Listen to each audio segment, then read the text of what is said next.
আসসালামু আলাইকুম। আমি প্রবাসী রিপন। আজকে কাতারে ২১টা রোজা। তো আর হয়তোবা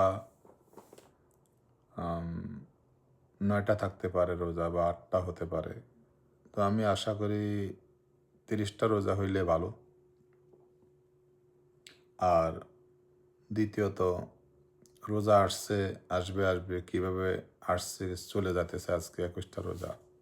কিভাবে চলে যায় তার কোনো এদিকে ফিরলে মনে যায় চলে যাইতেছে এরকম। সকাল ৮টার সময় ডিউটি যাই, দুপুর ২টার সময় ডিউটিতে আসি, ডিউটি থেকে আইসা রেস্টে হইয়া ২-১ ঘন্টা ঘুমাইলে দেখি ইফতারের টাইম। এভাবে সময় চলে যাচ্ছে।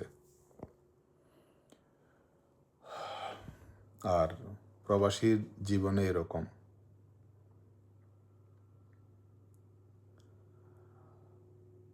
আর একটা কথা, রোজার উসিল্লায় সবাই বেশি বেশি মা বাপের জন্য দোয়া করবেন, যাদের মারা গেছেন মা বাপ, এবং আল্লাহর ওয়াস্তে ফকির বলেন, টাকা পয়সা দেন বলেন, গরিবরে হেল্প করবেন যেন পরকালে তারা ভালো থাকে। আমরা তো এটাই, এসে আর বেশি বেশি কিছু করার নেই। মা বাপের জন্য বেশি বেশি দোয়া করবেন। আর আর ঈদের উসিল্লায় আপনার তহবিলে যতটুকু কোলায় মা বাপের জন্য নতুন জামা কাপড়ের টাকা দিবেন অবশ্যই। এটা মনে করবেন না যে, অনেকজনে মনে করে যে আমার মা বাপেরে কিছু টাকা দিলে, জামা কাপড় নতুন দিলে কমে যাবে। না, আসলে কমবে না। আপনি যা দিবেন তার থেকে 10 গুণা বেশি পাবেন। মা বাপের জন্য টাকা পয়সা দিবেন, জামা কাপড়ের জন্য মা বাপ খুশি হয়ে দোয়া করবে। এবং স্ত্রী সন্তান তো আছে, সেটা সবার নিজ নিজ জায়গা থেকে স্ত্রী সন্তানকে দেয়, কিন্তু মা বাপদেরকে অনেকজনে কষ্ট দেয়। কিন্তু কষ্ট দিয়েন না।